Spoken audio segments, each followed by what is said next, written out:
एक आदमी मंदिर में सेवक था। उसका काम मंदिर की साफ सफाई करना था। भक्तों और श्रद्धालुओं द्वारा दिए गए दान में से थोड़ा बहुत उसे मंदिर के पुजारी द्वारा दे दिया जाता। इसी से उसकी गुजर बसर चल रही थी। वह अपनी जिंदगी से बहुत परेशान और दुखी था। मंदिर में काम करते करते वह दिन भर अपनी जिंदगी को लेकर शिकायतें करता रहता। एक दिन शिकायत करते करते वह भगवान शिव से बोला, भगवान जी, आपकी जिंदगी कितनी आसान है। आपको बस एक जगह आराम से खड़े रहना होता है। मेरी जिंदगी को देखो, कितनी कठिन जिंदगी जी रहा हूं मैं। दिन भर कड़ी मेहनत करता हूं, तब कहीं जाकर 2 वक्त की रोटी नसीब हो पाती है। काश मेरी जिंदगी आपकी तरह होती। उसकी बात सुनकर भगवान शिव बोले, तुम जैसा सोच रहे हो वैसा नहीं है। मेरी जगह रहना बिल्कुल आसान नहीं है। मुझे बहुत सारी चीजें देखनी पड़ती हैं, बहुत सी व्यवस्थाएं करनी पड़ती हैं। यह हर किसी के बस की बात नहीं है। भगवान जी, कैसी बात कर रहे हैं आप? आपका काम आसान ही तो है। आपकी तरह तो मैं भी दिन भर खड़े रह सकता हूँ। इसमें कौन सी बड़ी बात है? तुम नहीं कर पाओगे। इस काम में बहुत धैर्य की आवश्यकता पड़ती है। मंदिर का सेवक जिद करने लगा, मैं जरूर कर पाऊंगा। आप मुझे एक दिन अपनी जिंदगी जीने दीजिए। आप जैसा बताएंगे मैं वैसा ही करूंगा।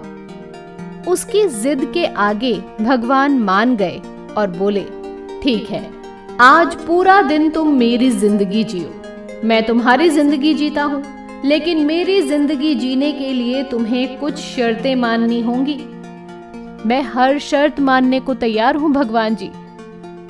ठीक है, तो ध्यान से सुनो। मंदिर में दिन भर बहुत से लोग आएंगे और तुमसे बहुत कुछ कहेंगे। कुछ तुम्हें अच्छा बोलेंगे तो कुछ बुरा। तुम्हें हर किसी की बात चुपचाप एक जगह मूर्ति की तरह खड़े रहकर धैर्य के साथ सुननी है और उन पर कोई प्रतिक्रिया नहीं देनी है। सेवक मान गया। भगवान और उसने अपनी जिंदगी एक दिन के लिए आपस में बदल ली। सेवक भगवान की जगह मूर्ति बनकर खड़ा हो गया। भगवान मंदिर की साफ सफाई का काम निपटाकर वहां से चले गए। कुछ समय बीतने के बाद मंदिर में एक धनी व्यापारी आया। भगवान से प्रार्थना करते हुए वह बोला, भगवान जी, मैं एक नई फैक्ट्री डाल रहा हूँ। मुझे आशीर्वाद दीजिए कि यह फैक्ट्री अच्छी तरह चले और मैं इससे अच्छा मुनाफा कमाऊं। प्रार्थना करने के बाद वह प्रणाम करने के लिए नीचे झुका तो उसका बटुआ गिर गया। जब वह वहां से जाने लगा तो भगवान की जगह खड़े मंदिर के सेवक का मन हुआ कि उसे बता दें कि उसका बटुआ गिर गया है, लेकिन शर्त अनुसार उसे चुप रहना था। इसलिए वह कुछ नहीं बोला और खामोश खड़ा रहा।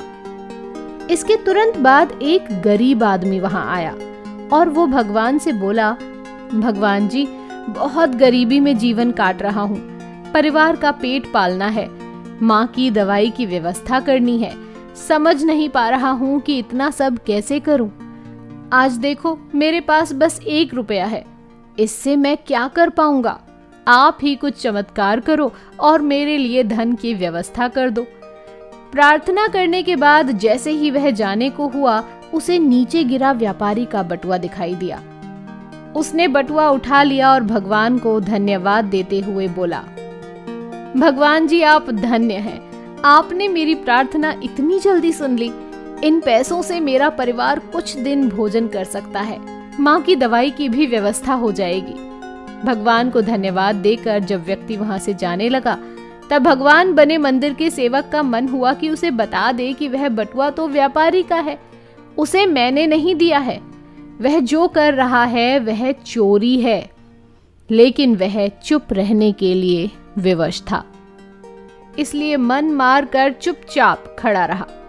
मंदिर में आने वाला तीसरा व्यक्ति एक नाविक था। वह 15 दिन के लिए समुद्री यात्रा पर जा रहा था। भगवान से उसने प्रार्थना की कि उसकी यात्रा सुरक्षित रहे और वह सकुशल वापस आ सके। वह प्रार्थना कर ही रहा था कि धनी व्यापारी वहां आ गया। वह अपने साथ पुलिस भी लेकर आया था। नाविक को देखकर उसने बोला, मेरे बाद ये मंदिर में आया है, जरूर इसने ही मेरा बटुआ चुराया होगा, आप इसे गिरफ्तार कर लीजिए। पुलिस नाविक को पकड़कर ले जाने लगी। भगवान बने आदमी को अपने सामने होता हुआ ये अन्याय सहन नहीं हुआ। शर्त अनुसार उसे चुप रहना था, लेकिन उसे लगा कि बहुत गलत हो चुका है।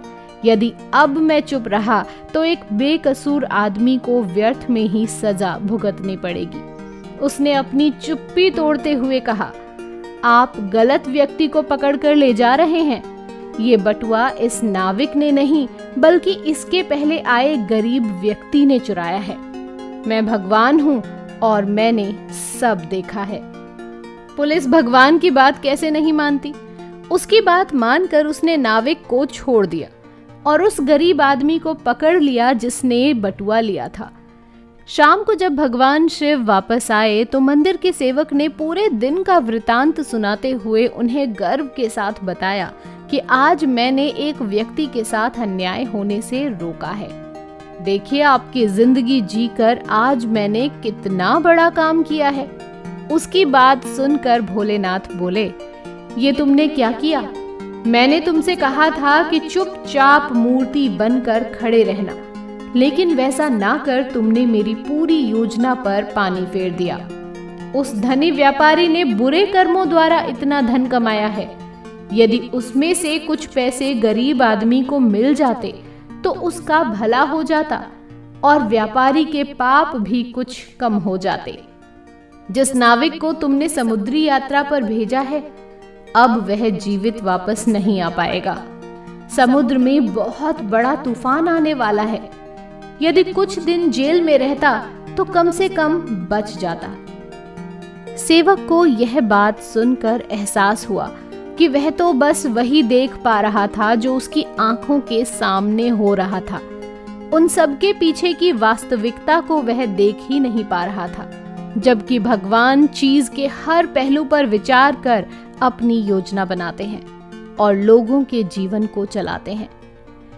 तो दोस्तों, इस कहानी से हमें यह सीख मिलती है कि हम सब भी भगवान की योजनाओं को समझ नहीं पाते। जब हमारे साथ कुछ गलत हो रहा होता है या हमारे हिसाब से कुछ नहीं हो रहा होता है तो अपना धैर्य खोकर हम भगवान को दोष देने लगते हैं। हम ये समझ ही नहीं पाते कि इन सब के पीछे भगवान की कोई ना कोई योजना छुपी हुई होती है। ऐसे समय में हमें भगवान पर विश्वास रखकर धैर्य धारण करने की आवश्यकता होती है। इसलिए चिंता न करें। यदि आपकी मर्जी से कुछ नहीं हो रहा है तो इसका अर्थ है कि वह भगवान की मर्जी से हो रहा है, और भले ही देर से ही सही, भगवान की मर्जी से सब अच्छा ही होता है। तो दोस्तों, इसी के साथ आज की इस वीडियो का समापन करते हैं। आपको ये कहानी कैसी लगी कमेंट करके जरूर बताइएगा। वीडियो अगर पसंद आए तो लाइक शेयर करना बिल्कुल मत भूलिएगा और चैनल को सब्सक्राइब जरूर कीजिएगा। आपसे फिर मुलाकात होगी ऐसी ही एक अन्य रोचक वीडियो के साथ। तब तक के लिए धन्यवाद।